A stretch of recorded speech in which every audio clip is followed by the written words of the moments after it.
क्या वर्मा जी हरदोई से। जी राधे राधे राधे महाराज जी। महाराज जी, मेरा स्वभाव है कि सही को सही गलत को गलत कहती हूँ। इस वजह से मेरे परिवारजनों से मेरी बनती नहीं, चाहे मैं हूँ या कोई और हो। किसी के साथ गलत या अन्याय बर्दाश्त नहीं करती। कई बार बड़े झगड़े हो जाते हैं। मैं क्या करूं महाराज जी? मैं क्या बदलूं अपने आप को, या मतलब कैसे करूं महाराज? नहीं, बदलना तो बिल्कुल नहीं है, पर थोड़ा सा समझना है कि हमको अच्छाई का तो साथ देना है, पर बुराई से वैर नहीं करना है। वैर करना और उदासीन होना अंतर होता है। उदासीन का मतलब होता है निरपेक्ष हो जाना। हम आपसे न मित्रता रखेंगे न शत्रुता रखेंगे। अगर हम वैर करते हैं तो वो गलत था बुराई करके, और हम गलत हो गए वैर करके। बात तो एक ही हो गई ना। वो बुराई कर रहा है और हम बुराई का वैर कर रहे हैं, तो हम भी तो बुरे हो रहे हैं। हमारे अंदर भी तो गलत बात आ रही है। हम झगड़ा किए ना, हम मान लो लड़ाई किए ना, तो ये गलत बात है ना। हमको उपेक्षा कर देनी चाहिए। उसे कहते हैं शास्त्रीय शब्दों में उदासीनता। उदासीनता न मित्रता और न शत्रुता।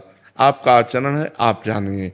बस बहुत कम लोग ऐसे होते हैं जो अच्छाई से चलते हैं, अच्छाई का साथ देते हैं। पर बुराई का त्याग करना है, पर बुराई से झगड़ा नहीं करना। यदि हमने बुराई से झगड़ा किया तो वो बुराई में स्थित है, हम झगड़े में स्थित है। बात तो एक ही हो गई। एक आदमी बुरा कर रहा है और एक आदमी बुरा उसको कह रहा है, तो समय तो दोनों का उसी बुराई में जा रहा है ना। तो अंतर क्या पड़ा? अंतर ये है, यदि हम में सामर्थ्य हो तो हम अपने प्यार के बल से, अपने धर्म के बल से उसकी बुराई दूर कर सके, ना कि बुराई का वैर करें। वैर करना बुराई की निवृत्ति नहीं होगी और बुराई को बढ़ोतरी होगी। जब हम बुरे आदमी से वैर करते हैं तो और बुरा बन जाता है वो। और जब हम बुराई को प्यार दें, बुराई को सहन करें, तो ये सहनशीलता उसकी बुराई को नष्ट कर देगी। ये अध्यात्म है। जैसे एक बार एक नाथ स्वामी गंगा स्नान करके आ रहे थे, तो ऊपर गली के एक विधर्मी का उनका मकान था, तो थूक दिया ऊपर।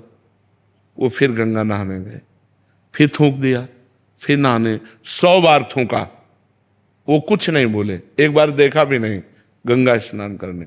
100वीं बार वो आके चरणों में गिर गया, क्योंकि 100 बार थूका और वो एक बार भी नहीं देखा, एक बार भी गाली नहीं दिया, एक बार भी नहीं बोले। तो आके हाथ जोड़ा और कहा गलती पड़ गई, मुझे क्षमा करो, मैंने 100 बार आपके ऊपर थूका।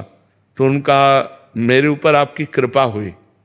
देखो संतों का स्वभाव, अच्छाई का स्वभाव।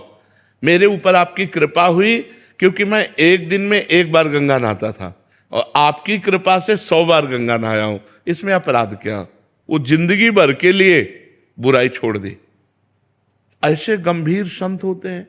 तो हमें चाहिए, अच्छाई हमारी यही है कि बुराई हमको परास्त ना कर पावे और बुराई से हमारा वैर ना हो पावे। त्याग।